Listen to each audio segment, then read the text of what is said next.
মানবদেহে বৃহত্তম গ্রন্থি যকৃৎ।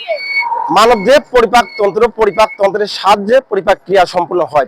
হ্যালো এভরিওয়ান, আসসালামু আলাইকুম। এখন হচ্ছে আমার বাসার পেছনে।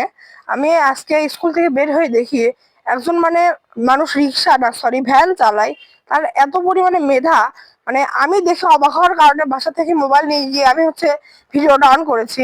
আর এখানে মজার বিষয় হচ্ছে তারা সবগুলো যুক্তিসম্মত, সব কথাগুলো যুক্তিসম্মত এবং সায়েন্সের সাথে মিলও আছে।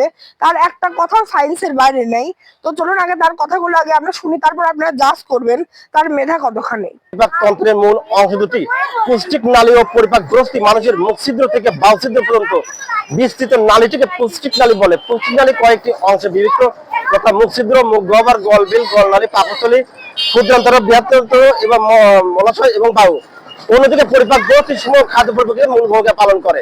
মানুষের পরিপাক গ্রন্থি তিন ধরনের, যথা লালা গ্রন্থি, যৌতিক ও অগ্রাশয়। এ তন্ত্র খাদ্যকে জৈব রাসায়নিক প্রক্রিয়ায় এনাজাইমের সাহায্যে ভেঙে সরল দ্রবণীয় অবস্থায় পরিণত করে।